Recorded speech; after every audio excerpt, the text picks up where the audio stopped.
A very good morning and welcome to the Breakfast News on Rajya Sabha Television this Saturday morning. I'm Aishwarya Kapoor with you, and here are the latest headlines that we are tracking this hour. Donald Trump takes oath as the 45th President of the United States of America, vows to pursue America First policies. Prime Minister Modi congratulates Trump, says he looks forward to further deepen Indo-US ties. Centre clears the ordinance on Jallikattu, paves way for Tamil Nadu government to promulgate it. State Cabinet to meet today to clear it. Election Commission debars NITI Aayog from organising special gramsabhas in 5 poll-bound states. Still the elections are over, pulls them up for not consulting it.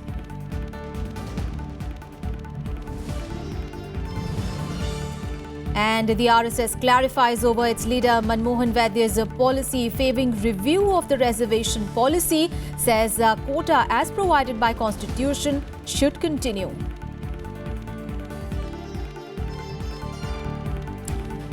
First up, national news. Well, the centre has cleared an ordinance on Jallikattu. Well, this paves the way for the Tamil Nadu government to promulgate it. Now, it has been sent to the state government without the need of referring it to the president. But the Tamil Nadu cabinet is now expected to meet this morning to clear it and recommend it to the governor for the promulgation.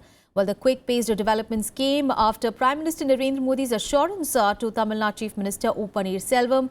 Remember, there have been protests across Tamil Nadu in the favour of lifting the ban on the bull taming sport that is held on Pongal. Responding to the Tamil Nadu government's efforts to get an ordinance passed to bypass the Supreme Court ban on Jallikattu, Attorney General Mukul Rohatgi opined that the centre could play a role.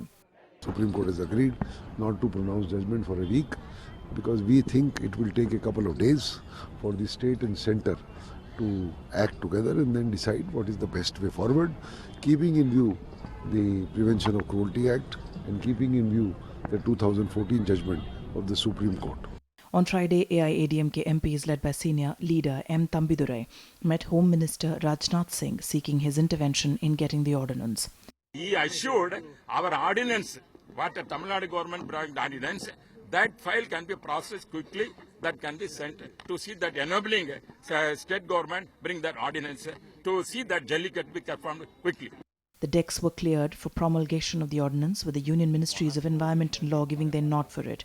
In the state's draft ordinance, bulls will be denotified from the list of performing animals in the Prevention of Cruelty to Animals Act. AIADMK MPs are also slated to meet President Pranab Mukherjee today over the matter. The Tamil Nadu government had earlier used a rule that allows the governor to pass emergency rules. Such rules apply to subjects where both the state and the centre have jurisdiction, but the rule has to be approved by the president. On Friday, appealing for the protesters to end their agitation, Chief Minister O. Selvam had said that the ordinance will be brought soon. இந்த அவசர சட்டம் இன்னும் ஓரிரு தினங்களுக்குள் பிறப்பிக்கப்படும். மாண்புமிகு பாரத பிரதமர் உறுதியளித்தபடி அதற்கான முழு ஒத்துழைப்பு மத்திய அரசிலிருந்து கிடைக்கும். எனவே ஜல்லிக்கட்டுக்கான தடை நீக்கப்பட்டு தமிழகத்தில் ஜல்லிக்கட்டு ஓரிரு தினங்கள் நடைபெற உள்ள நிலையில் போராட்டத்தில் ஈடுபட்டுள்ள பொதுமக்கள், மாணாக்கர்கள், பல்வேறு அமைப்புகளை சேர்ந்தவர்கள் ஆகியோர் தங்களது போராட்டங்களை உடனடியாக கைவிட வேண்டும் என்று நான் அன்போடு கேட்டுக்கொள்கிறேன். Protests have been going on for the 5th day demanding the lift of ban on the ancient bull baiting sport. Animal activists have also been protesting to uphold the ban. With inputs from Pranav Goswami, Bureau Report, Rajya Sabha TV.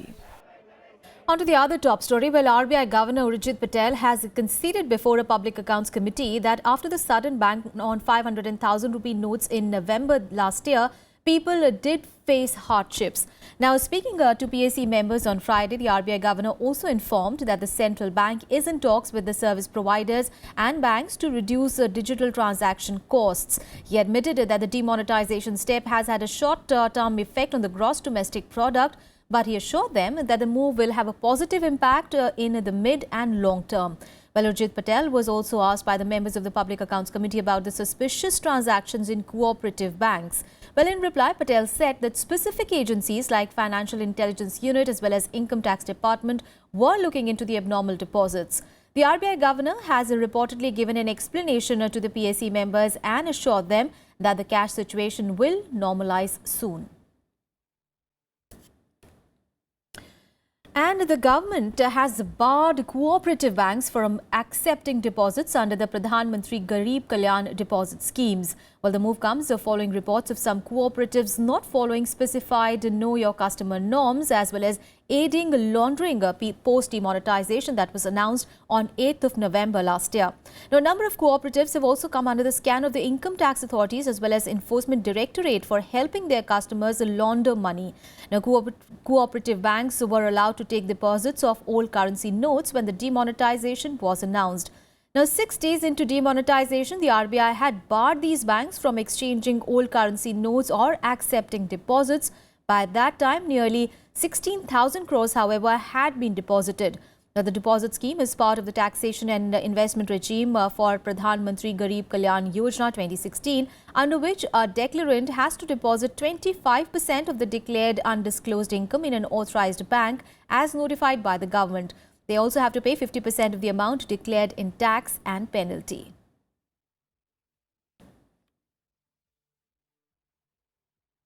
And now news from the election-bound states.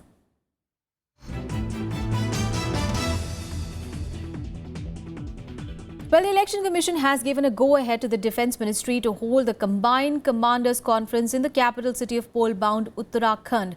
Well, the conference is to be inaugurated in Dehradun by Prime Minister Narendra Modi. Remember, the Election Commission nod came after the Congress complained to the Election Commission that the BJP may use it to influence former and serving defence personnel to gain an upper hand in the 5 poll-bound states. Now, in a letter to the Defence Secretary, the Commission had said that it has no objection to holding the conference at Indian Military Academy, Dehradun. It, however, has put certain conditions for holding the event. The EC has said that the official visit of dignitaries should not be combined with any public meeting, no media briefing, no media interaction, press release, announcement in connection to serving or ex-servicemen, which may affect the voters in the poll-bound states. And the Election Commission has pulled up NITI Aayog for holding a special gramsabhas in 5 poll-bound states without seeking its permission. It has said that such event can only be organized after the elections are over. Well, in a letter to the NITI Aayog Vice Chairman, the Commission said that while it is organizing special gramsabhas across the country on 26th of January to outline the priorities of citizens, including in poll-bound Goa, Uttar Pradesh, Uttarakhand, Manipur and Punjab, it has not endorsed a copy as it is mandated under the Model Code of Conduct. Well, the Commission said that a prior approval from the Model Code angle should also have been taken. The EC made it clear that the program cannot be held on Republic Day in these states and should only be organized once the elections are over. Well, the issue was raised by the Chief Electoral Officer of Goa, who had flagged it before the poll watchdog.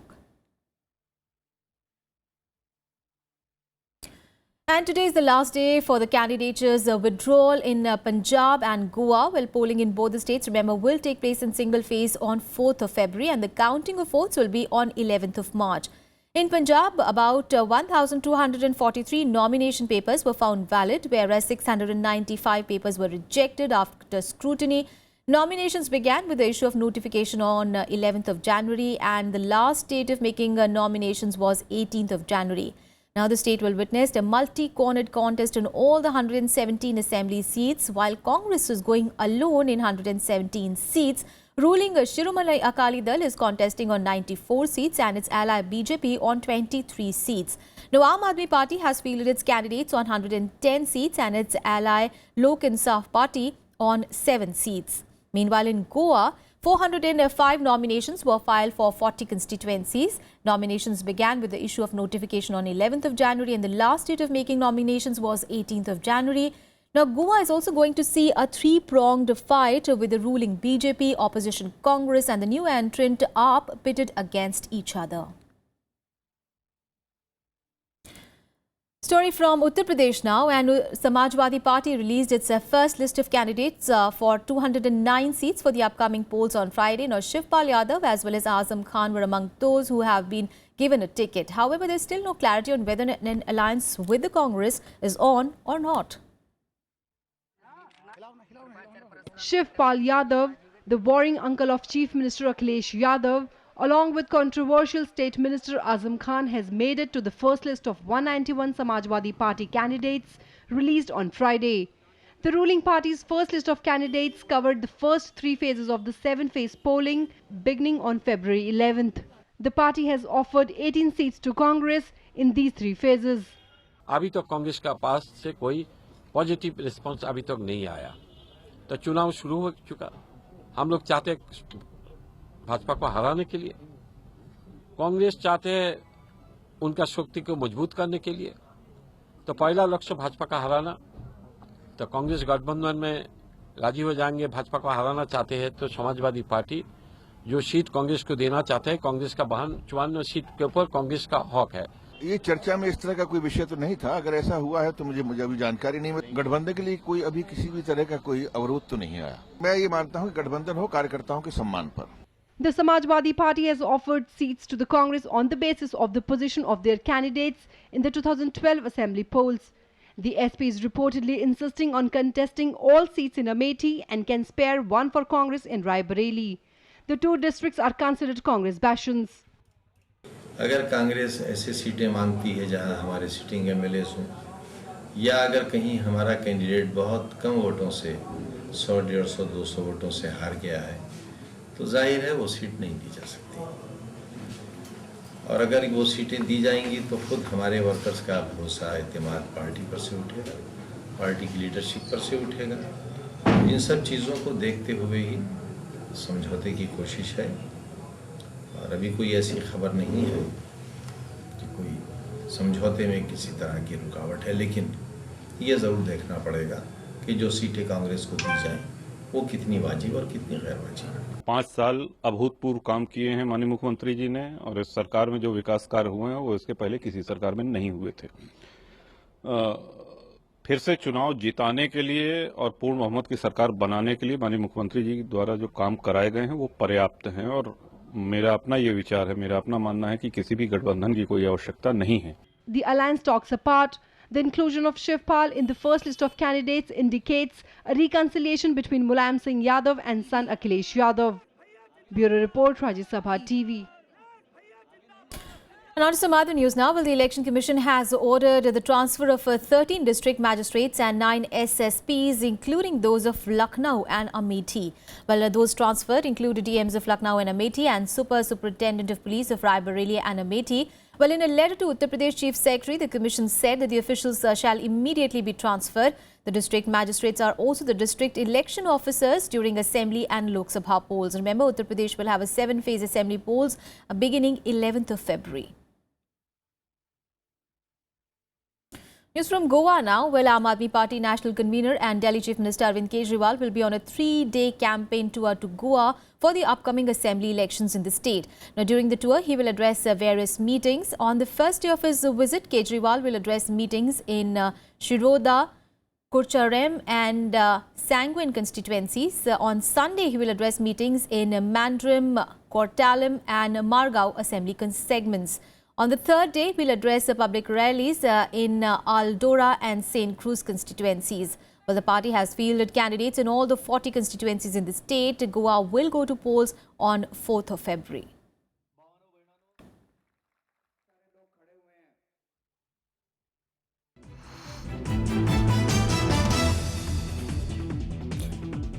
Let's move on to the bulletin now. Well, moments after RSS publicity chief Manmohan Vaidya kicked up a row with the remarks favouring a review of the reservation policy. Well, the RSS on Friday said that reservation as provided by the Constitution should continue and that there should be no unnecessary controversy. Well, this after RSS publicity chief Manmohan Vaidya kicked up a row with the remarks favouring a review of the reservation policy during the Jaipur Literature Festival.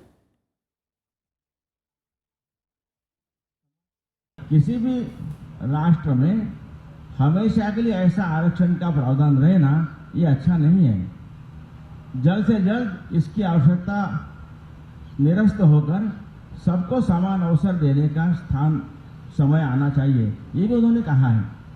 और इसलिए वो आरक्षण के सिवाय बाकी अन्य आरक्षण के बदले में सबको अवसर अधिक दिए जाए, शिक्षा अधिक दी जाए, इस प्रकार प्रयत्न करना चाहिए। इसके आगे आरक्षण देना थोड़ा अलगाववाद बढ़ाने वाली बात है, ऐसा लगता है।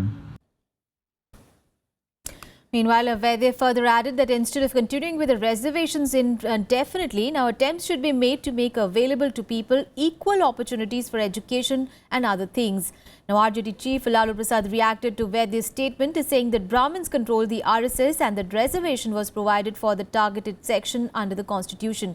He said it was not a charity bestowed on them by the Sangh Parivar fountainhead. The Congress also reacted sharply to Vaidya's remarks. यह हमारा स्टैंड है। राष्ट्रीय स्वयंसेवक संघ ने इस विषय पर प्रस्ताव भी पारित किया है वर्षों पूर्व, और बार बार हमने ये कहा है आरक्षण के बारे में कंट्रोवर्सी खड़ा नहीं करना, क्योंकि आरक्षण के संदर्भ में एक सूक्ष्म विषय है। यह जन्म आधारित भेदभाव अपने समाज में दौर्भाग्य से है। इसलिए इस प्रकार के संविधान दत्त जो आरक्षण की सुविधा है वह भेदभाव रहने तक रहेगा। इसको समाप्त करने के कोई डिमांड किसी को अभी नहीं करना चाहिए। आरएसएस इस विषय के है, पूरा इसका समर्थन करता है। The sinister and conspiracy of BJP and RSS to divide votes, to polarize the voters on casteist lines. Now that UP elections are approaching, BJP RSS is playing the same game again. इन लोगों को hatred है पिछड़ों से, दलितों से। इस तरह से आज बोला है वो मनमोहन वैद्य है। ये वैद्यगिरी जो कर रहे हैं, आज बोले हैं तो इनको हम लोग धूल चटा देंगे। हम लोग उत्तर प्रदेश के चुनाव में आज सब जगह के एक तबके को संगठित करने का बयान है। ये शोषितों के, पिछड़ों के, दलितों के, दबे कुचले वर्गों के खिलाफ है। संविधान में व्यवस्था है कि जो शैक्षणिक और सामाजिक तौर पर पिछड़े हैं उनको आरक्षण की व्यवस्था की जाएगी। ये संविधान विरोधी वक्तव्य है। And in Breakfast News, we'll take a very short break. Up next, we have all the international and sports news, including all the details on the Trump inauguration as the 45th President of the United States. Stay with us for that and much more.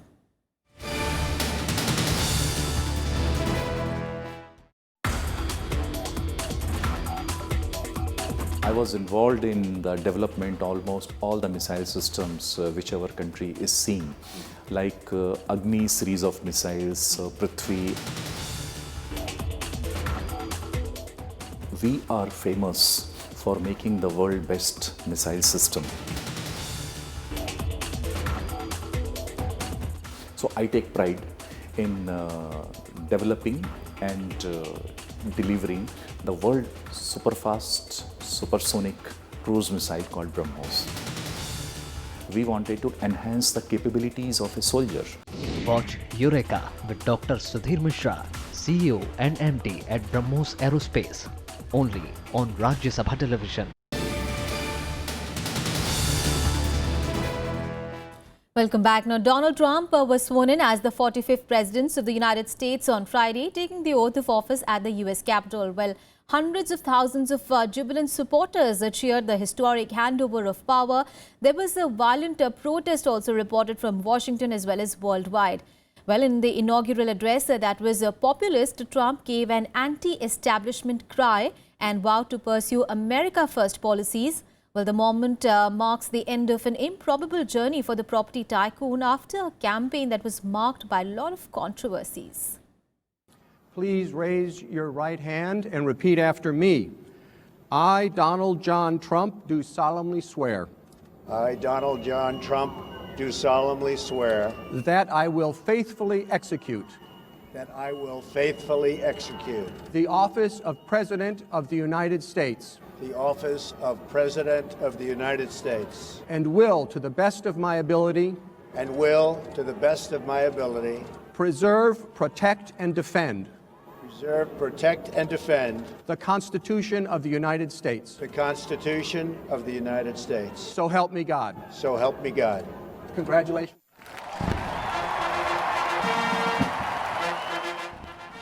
As the clock struck noon in America, power passed from one man to another, with Donald Trump taking over as the 45th president of the country.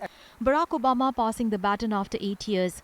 Former presidents and first ladies, including George Bush and his wife Laura, as well as Jimmy Carter, were in attendance. After the ceremonial oath, Trump gave a 16-minute inaugural speech where he painted a bleak picture of his nation and the world.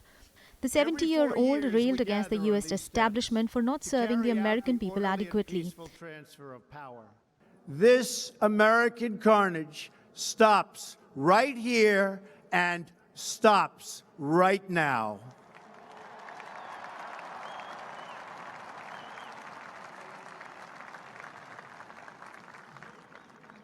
We are one nation, and their pain is our pain. Their dreams are our dreams, and their success will be our success. We share one heart, one home, and one glorious destiny. The oath of office I take today is an oath of allegiance to all Americans. He spoke of abandoned factories, rampant crime and a failed education system, pledging that his presidency would bring about change. We will reinforce old alliances and form new ones and unite the civilized world against radical Islamic terrorism, which we will eradicate completely from the face of the earth.